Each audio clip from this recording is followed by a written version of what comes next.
今から大吹近光の大根天税を朗読していくのだ。プロローグ。大根にはまってしまった。何回見ても癖になるな。俺は今、大学から帰宅している途中だ。1時間電車に揺られ、最寄り駅から家までの大通りを歩いている真っ只中である。そして帰宅のお供はというと、今 SNS で大バズり中の動画だ。その動画は EDM に乗って足の生えたような大根が宇宙をバックにしたり、渋谷のスクランブル交差点をバックにしたりと、いろんな背景の中ステップを踏んで踊っている動画となっている。今日はまだ4回しか見ていないのだが、最低でも毎日10回は見てしまうほど俺はこの動画の中毒性にハマっている。あ、ノールックでリュックのポケットへ入れようとした定期入れがポケットをかすり、手から離れた感覚がした。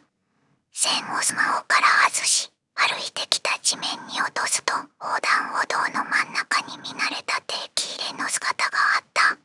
俺はそれを拾おうと定期入れのある方向に足をやり、しゃがんで手を伸ばす。ぴゃ、危ない。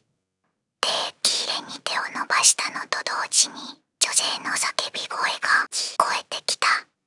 人間の感とは不思議なもので、悲鳴のぶつけられた先が分かってしまう。俺は首を横に曲げると、目の前にスピードを落としホースのないトラックの姿が飛び込んできた。いや、トラックと俺の衝突は一瞬だったものの、またも響く女性の叫び声から、俺が宙に舞う動作から何もかも全てがスローになる感覚で、倒れた先に見えた信号の青い点滅が EDM のリズムに合っているという発見をこんな時に得てしまった。2月17日14時頃、男子大学生20歳がトラックにはねられ死亡で報道されるのかな。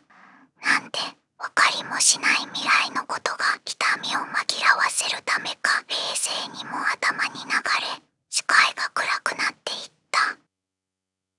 第1話、大根になってし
上に出られた俺の目の前に仁王立ちした大根の姿があった。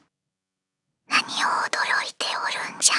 そういうお主も大根じゃぞ。わあ、俺は大根に転生したってことか。第二は大根王になってしまった。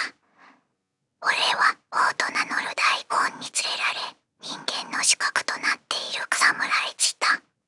大根に転生したってどういうことなんだよ。俺は大根に転生してしまったということに驚きを隠せず、困惑していた。そんなことわしに言われても、神様に聞かんとわからぬ。神様と話せるのか。神様に話をして、なぜ俺が大根に転生したのかを問いただしたい。そして願わくば、この転生、チェンジで、と伝えたい。そんなわけあるかい。神様など見たこともないわい。わしにはお主が大根に転生した理由などわからぬということじゃ。なんだ、この役立たずじじい。おい、だから心の声が漏れておるぞ。お主、わざとやっておらぬか。わざとだなんて、心外だな。ただ、俺はちょっと、人よりもおっちょこちょいなだけだ。お茶目さんなだけだ。まあ、じゃが、一つだけわかることはあるぞ。さっきまで声を荒げていたじじい、王と名乗る大根が落ち着いたトーンで喋り始めた。人間が大根に転生した場合、足が生えてくるということじゃ。なんだって。よく SNS で足の生えているような大根の画像がアップされていたが、あれは人間の生まれ変わりだったのか。俺がハマっていたEDM でステップを踏む大根も。ということは、あんたも人間だったということか。そう聞くと、王と名乗る大根がふんぞり返った気がした。そうじゃぞ。お主はわしを無限に扱ってくるが、わしが人間だった頃はブイブイ言わせていたんじゃぞ。興味がなさすぎて、大根役者ばりの返事をしてしまう。興味を持て、興味を。お主が聞いてきたのであろう。じゃからわしが答えておるのに。なんか分透かしているが、興味がないものは興味がないので、俺はさっきから気になっていたことについて質問してみた。というかあんた、ここの畑を守っている王だとかなんだとか言っていた気がするが、一体何なんだ。俺が質問をすると、王と名乗る大根はきょとんとした顔が想像できる声で答えた。そのままの意味じゃが、わしはこの畑を守っている王じゃ。武勇伝の続き。それは興味がないからもいいって。俺が呆れながらそう返すと、またもや王と名乗る大根が分透かし始めた。わしを痛いもの扱いするでない。わしはれっきとしゅだ、この畑を守る王じゃ。じゃ、わしが王を名乗るのも今日までじゃ。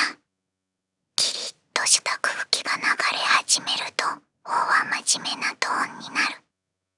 わしは隠居するので、お主に王位継承する。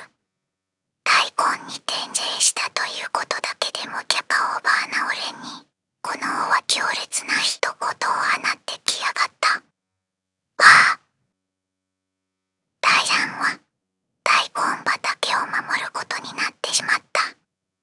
俺に王位継承するってどういうことだよ。俺は驚いた勢いのまま王に言葉をぶつける。どうもこうもそのままの意味じゃが、はてって感じで喋るんじゃないよ。何もかもが唐突すぎるんだ。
仕事なんじゃぞ。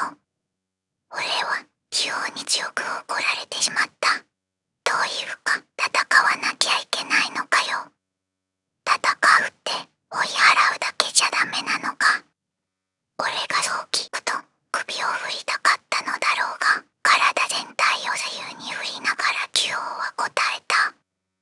それだけじゃダメじゃ。追い払うだけじゃとまた畑を狙ってくるぞ。ちゃんと戦って倒さなければならん。なるほど。倒さなければいたちごっこになるってわけか。でも戦うって言ってもどうやって戦えばいいんだよ。いたちごっこになるのは嫌なので、戦わなければならないということを俺は受け入れ質問をした。それはじゃな、EDM を使って倒すのじゃ。決め台詞かのようにそう吐いた球を目の前にし、俺は唖然としていた。第4話、大根から説明を受けてしまった。聞こえなかったのかの。EDM を使って倒すのじゃぞ。今さっきまで決め台詞かのように台詞を吐いていた球王だったが、俺が聞こえていないと思ったのか、もう一度ゆっくりと丁寧に言ってきた。いやいや、聞こえていたから驚いて声が出なかったんだろ。EDM を使って倒す。どういうことなんだよ。俺の頭の中にはクエスチョンマークしか浮かんでいなかった。頭の中で EDM を流し、きちんとリズムに合わせてステップを踏むのじゃ。頭の中に流した EDM は会話をするときと同じように相手にも共有されるので大丈夫じゃぞ。リズムとずれてしまうと相手の攻撃をもろに受けてしまうから気をつけるのじゃ。きちんとリズムが合えば相手に攻撃がいくのと、相手からの攻撃を打ち消すことができるからの。きちんとリズムに合わせてステップを踏むのじゃぞ。頭の中にクエスチョンマークしか浮かんでいなかった俺をよそに、今日は質問をする隙を与えないようになのか、どんどんと説明を始めていき、俺はその説明を理解していくことに注力を注いでいくしかなかった。どういうか、俺のハマっていたあの映像は王の仕事風景だったのかよ。俺はロム線なんだが、ぼそっとつぶやくと、ヒュオは説明に夢中で聞こえないのかと思いきや、意外にも俺の声が聞こえていたらしく答えてくれた。その言葉の使い方は合っているのかのう。EDM がどんなものなのか尋ねてこないということは、お主は EDM が何なのか知っておるということじゃろ。なら、それだけで大丈夫じゃ。必要なのはアクションだけじゃ。慣れれば簡単じゃ。アクションもクソもないのだが。俺がまたぼそっとつぶやくと、今度は聞こえなかったらしきようがまた喋り始める。まったく都合のいい耳をしているな。そうじゃそうじゃ。大事なことを言い忘れておった。まだこれ以上何かあるのかよと思いつつ、俺は竜王の話に耳を傾ける。足の生えた大根は腐らない。じゃが、調理をされてしまうと、その食べ物の消費期限が寿命になってしまうんじゃ。だから、さっき人間に見つかるとまずいと言っていたのか。お主、察知が良いの。そうじゃ。じゃからくれぐれも調理されるでないぞ。体力を回復するためには土の中に入らないとできんからの。その時に人間に収穫されてしまわぬよう気をつけるんじゃ。収穫された時は逃げ切るんじゃぞ。恐ろしい。今まで俺も人間だったのに、その人間から食べられる運命にあるだなんて。それじゃ、説明も終わったのでわしはもう行くからの。おい。そう言って、俺の声も聞かぬまま、竜王は山へと着くであ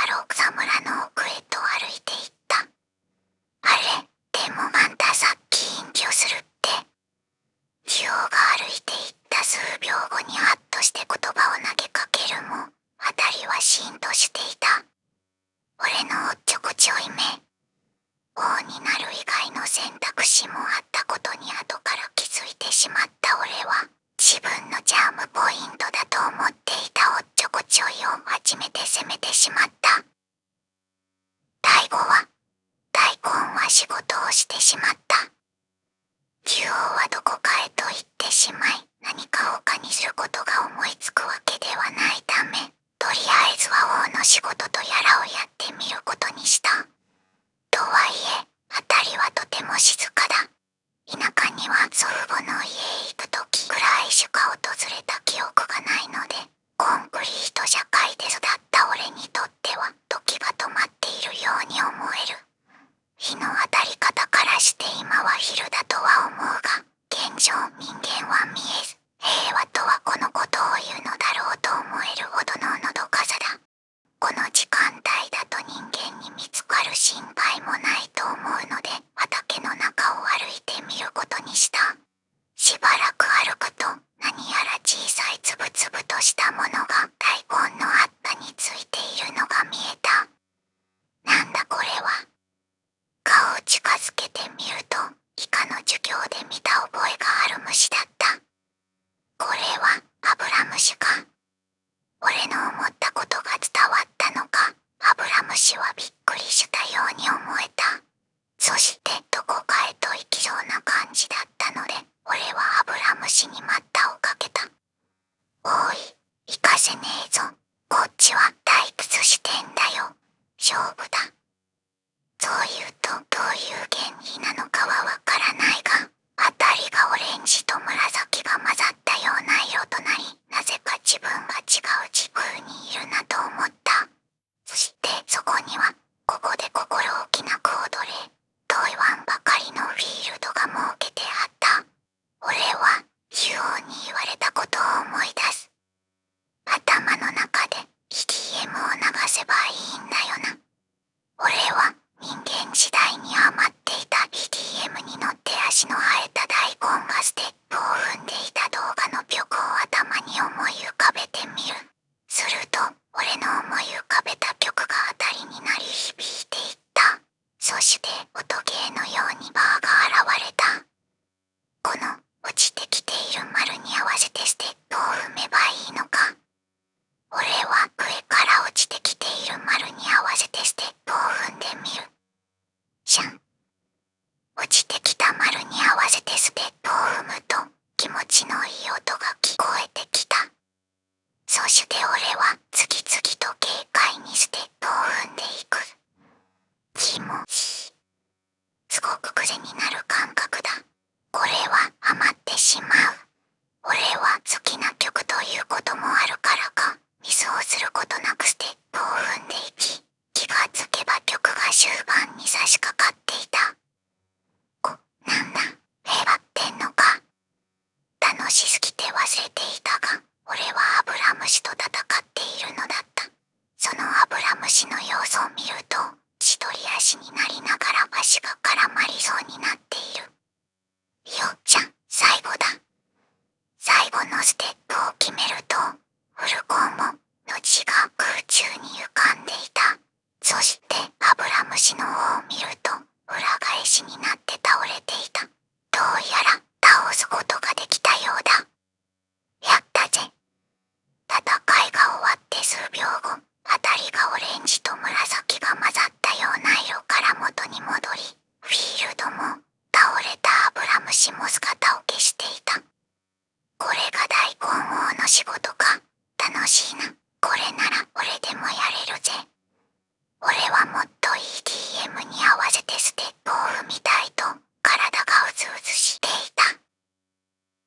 第6話、大根はやられてしまった。EDM に合わせてステップを踏むことに快感を覚えてしまった俺は、戦いたいという意欲がどんどんと湧いていった。暇を持て余している時は畑を探索するだけでなく、人間からは死角になっている草むらへと行き、頭の中で作曲をしている。どうやら俺には作曲の才能があったようで、次々と曲が思い浮かんでくるのだ。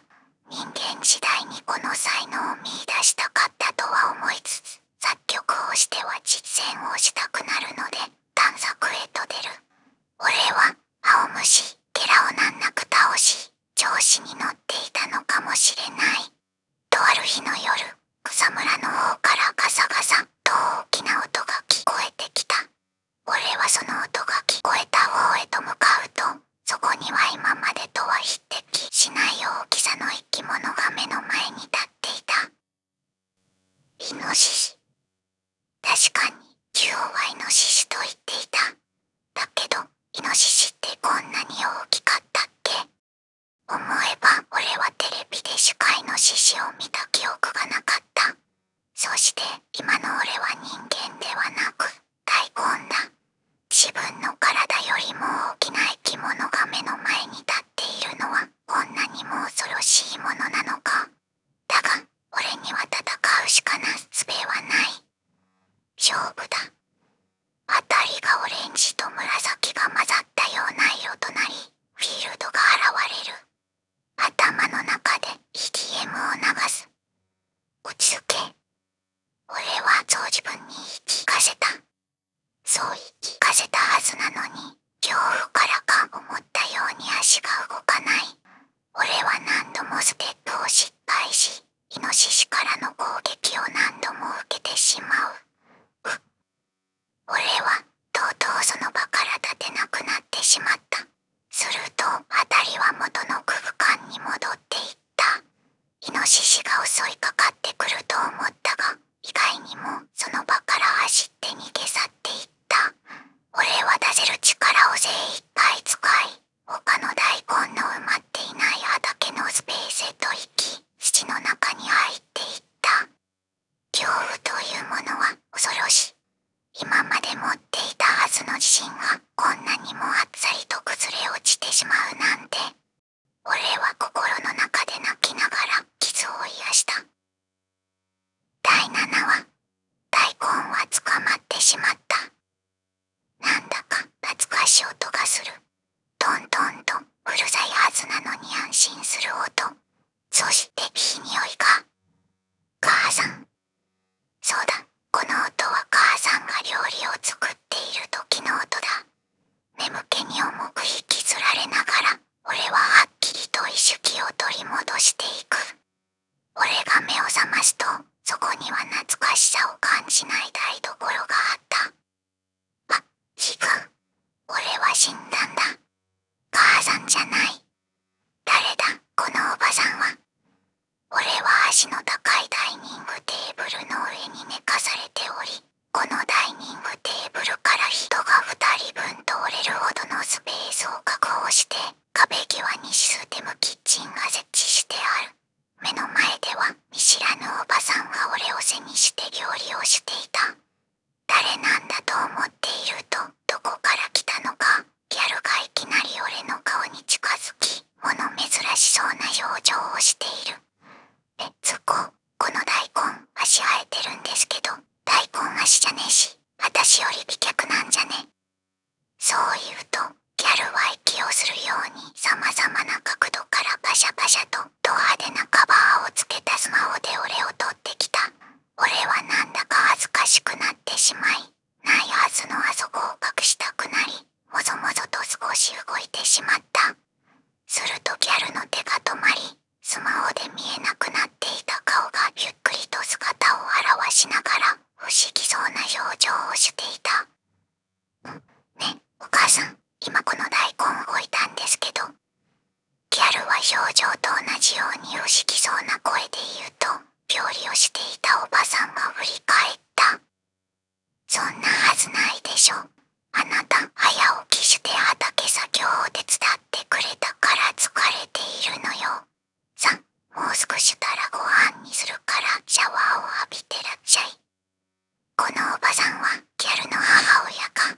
ギャルのハキハキとした口調とは似つかない優しそうな口調と声色でギャルの母親がそう言うと、ギャルは慣れたように、でも少し後ろ髪を引かれながら、はい、と言い、台所を去っていった。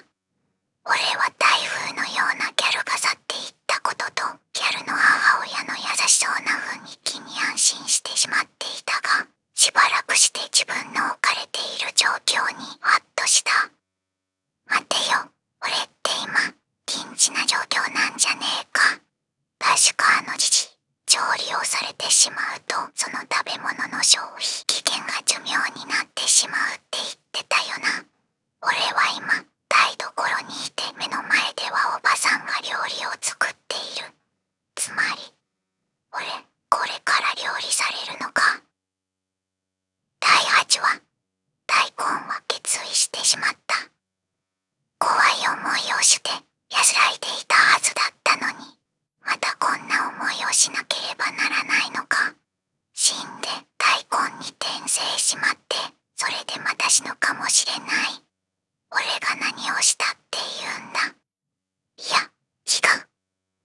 何もしてこなかったからだ。今まで人に流されて、流されるままに生きてきて、水牛に抗うこともせず、ここまで来てしまった。人に食べられていいのか。それが俺の人生、大根性なのか。嫌だ。腹が痛い。もう流されるままではいたくない。せっかく生まれ変わったんだ。俺はこの家から脱出することを決意した。おばさんがずっと料理をしていて、俺はまだ身動きが取れない。とりあえず今いる場所からわかることは、おばさんが料理をしているキッチンは綺麗で新しそうだが、家は昔ながらの雰囲気を漂わせている。推測するに新しいものを取り入れてはいるが、家を建て替えてはいないのだろう。システムキッチンの置いてある壁に沿って目を移動させると、システムキッチンのすぐ左側に勝手口があるのが見える。そこの床にある数足のうちのリボンがトレードマークな猫の棒キャラクターサンダルはギャルのものだろう。SNS で見たことはあったが、実在していたんだな。ギャルはかつての俺よりも2、3歳くらい下だろうに。いかん。そんなことをしている場合では、ギャルへの知見を広めている場合ではなかった。家のことを少しでも把握するために、俺はまた辺りを見回す。おばさんのいるところから俺が寝かされているダイニングテーブルを挟んで反対側に目をやると、引き戸が全開になっており、そのすぐそばには左右に伸びる廊下が。そしてその廊下の向こう側には今らしき部屋が見えた。今の入り口も引き戸になっている。今の中は一部しか見えないが、誰もいないみたいだ。だがテレビの音が聞こえてくる。よく耳を澄ませてみると、大根の美味しい食べ方という恐ろしい言葉が聞こえてきた。おばさんが聞こえていないことを祈っていたところ、勝手口の方からコンコンとドアを叩く音が聞こえてきた。おばさんは、はいはい、と言いながらシステムキッチンの流しの蛇口を上に上げて手をささっと水にくぐらせ、身につけているエプロンの前ポケットから少しはみ出したタオルで手を拭き、勝手口のドアを開けた。おばさんはドアを開くなり、あら、どうされたんですかと言った。俺の位置からは見えなかったのだが、おばさんとの会話を聞く限り、相手は女性らしい。どうやら家で取れたものをお裾分けしに来たみたいだ。いつもすみませんね。とお裾分けの品が入った箱をおばさんが受け取り、勝手口近くの床に箱を置いた。それで用事は済んだはずだが、また会話が始まりだした。もしかしてこれはチャンスなのでは。逃げるなら今だ。俺は知っている。井戸端会議は長いのが相場だってことをな。大根は逃走してしまった。このチャンスを逃してしまうと、俺はいつ調理されるかわからない。幸い、おばさんたちの話し声は大きく、俺が物音を立ててしまっても話し声にかき消されそうだ。俺は寝かされていたダイニングテーブルから起き上がり、念のため音が鳴らないようにして歩こうとする。が、抜き足差し足の仕草をしていても、どうしても鈍い音を発してしまう。おばさんが話をしていなければ、俺の足音を何連続も聞いて違和感を覚え、気づかれていたと思う。その可能性があったと考えると肝が冷えた。俺はダイニングテーブルから背が少し離れた椅子に着手して、椅子の足元にあったお菓子が大量に入った段ボールの中へとダイブした。最近のスナック菓子は中身よりも空気の方が多いからか、ちゃんと俺を受け止めてくれた。人間時代、中身がだんだんと減っていく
心臓が飛び出そうになるほどびっくりして、多分数センチは体が床から浮いたと思う。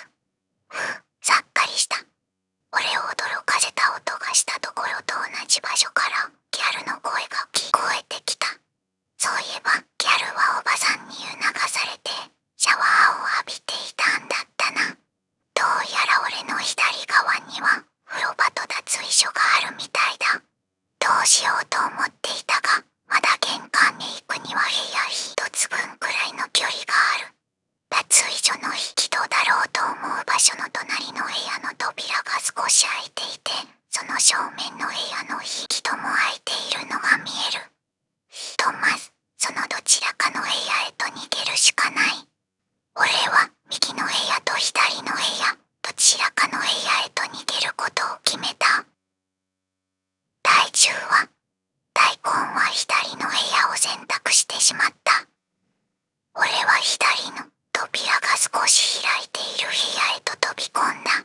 ドタドタドタっと足音が聞こえると、俺の背後でその音が止んだ。ね、お父さん、いつもトイレの扉は閉めてって言ってるでしょ。マジありえないんですけど。ギャルの怒声が聞こえると、扉を蹴ったのかドンと音を立てて勢いよく扉が閉まる。騒がしいギャルだな。というか、お父さん、ギャルの怒声を聞いて目の前をよく見ると、便座に腰をかけて目と口が漫画のようにまん丸く開いたおじさんの姿があった。まずい、人間に見つかってしまった。第11話、〇〇になってしまった。いい湯だな。懐かしさを感じる優しい香りといい湯加減で、身も心も温まっていく感覚がする。あ、そうだ。俺はおでんになったんだ。俺はずっとザグンなんだと思っていたけど、こんなに人の笑顔を引き出すポテンシャルを持っていただなんて。俺はおでんになるために大根に転生したんだな。人に食べられるってこんなにも素晴らしいことだったのか。おでん最高。こうして俺は2日で食べきられたのだった。エピローグ。大根はハマってしまった。これは俺が知るはずもない話だ。人から見つからないような森の中に子供が入れるかどうかくらいの小さな小屋がポツンとある。その小屋の中は和室で、昔ながらのブラウン管テレビとちゃぶ台が置かれていた。ブラウン管には俺が映っていて、俺の姿がリアルタイムで流れているようだ。その俺の姿を座布団に座りながら旧王が見ていた。ちゃぶ台の上には比較的新しいパソコンが置いてあり、ブラウン管とパソコンはケーブルでつながっている。旧王はパソコンをカタカタさせながら口を開く。なかなかいい映像が撮れたのを。そして旧王はふっと笑う。拡散じゃ、バズりじゃ。そう言うと、旧王は SNS に動画をアップロードした。これで大根転生の朗読を終わるのだ。ASMR バージョンではない、ノーマルボイスで朗読しているもの